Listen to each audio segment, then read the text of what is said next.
और वहीं संविधान दिवस पर राज्यसभा सांसद कार्तिकेय शर्मा क्या कुछ कह रहे हैं, सुनिए जरा।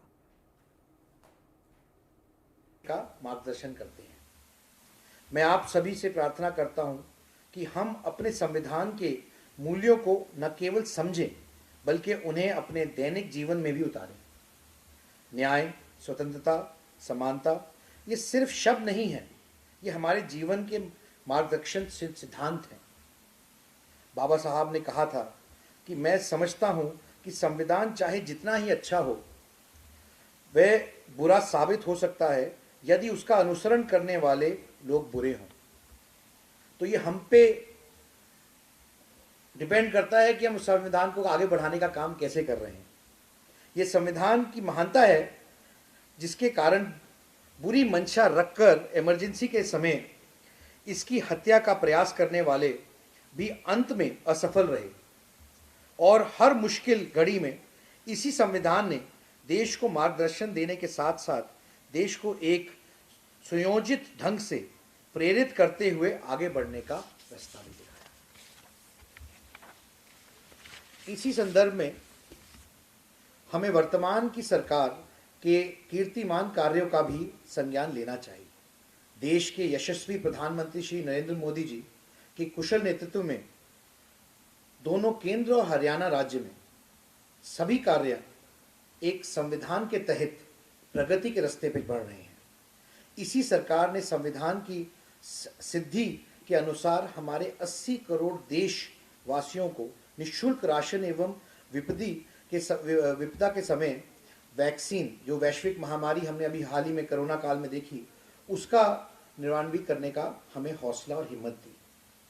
चाहे मैं बात करूं वैश्विक स्तरीय इंफ्रास्ट्रक्चर की, एक्सप्रेसवेज, आधुनिक railways, metro, dedicated freight corridor, airports के साथ साथ अनेकों सरकारी विद्यालय, विश्वविद्यालय, हर घर जल योजना, बिजली एवं पानी के कनेक्शन, जनधन बैंक खाते आदि तक लाभ देशवासियों तक पहुंचाने का काम किया है। पिछले 10 साल में ये एक अमूलचूल परिवर्तन लाने का काम किया है सरकार ने। चाहे मैं बात राज्य सरकार की करूं, चाहे मैं केंद्र सरकार की करूं। आज हम जब एक आज़ाद भारत में खड़े हुए हैं तो मुझे गर्व है इस बात का कि आज हमारे देश का शेष नेतृत्व आज़ाद भारत में पैदा हुआ है। मैं बात करूं देश के राष्ट्रपति की, उपराष्ट्रपति की, प्रधानमंत्री की, और वो एक आज़ाद भारत की सोच को लेकर आगे बढ़ने का काम कर रहे हैं।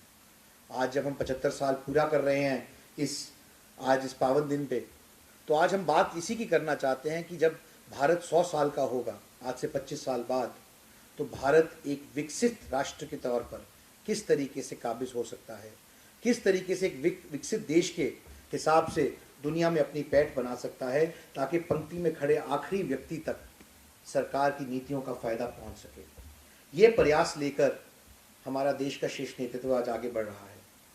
मैं बात करना चाहता हूँ 21वीं सदी के अंदर हम प्रवेश कर रहे हैं और जिस तरह की चुनौतियाँ हमारे सामने खड़ी हैं, हमारा संविधान इस 21वीं सदी की चुनौतियों को सामना करने के लिए सशक्त है, सक्षम है।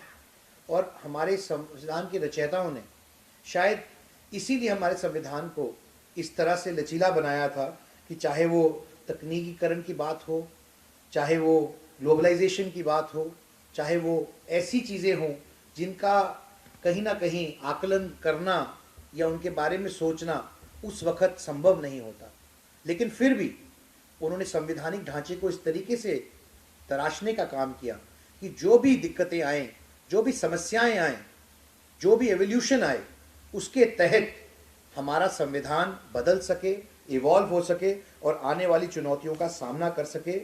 और मैं इतना ही कहूँगा कि हमारे देश के पूर्व प्रधानमंत्री श्री अटल बिहारी वाजपेयी जी ने अपने एक कविता में बिल्कुल सही कहा है, भारत ज़मीन का टुकड़ा नहीं है, जीता जागता राष्ट्र पुरुष है।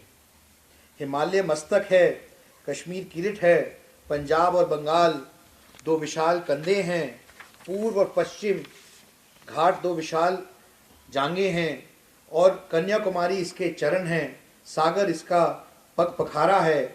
ये वंदन की भूमि है, अभिनंदन की भूमि है, ये तर्पण की भूमि है, ये अर्पण की भूमि है। इसके कंकर कंकर में शंकर है, इसकी नदी नदी में गंगा जल, हम जिएंगे तो इसके लिए, हम मरेंगे तो इसके लिए। आज का भारत एक ऐसा भारत है जिसके अंदर हमें अपने संविधान पे गर्व होना चाहिए। हमारे देश के शीर्ष नेतृत्व ने आज माननीय श्री नरेंद्र मोदी जी ने 2015 में एक ऐसा बदलाव लाने का काम किया कि जो हमारे संविधान को वो एक पहचान देने का काम किया।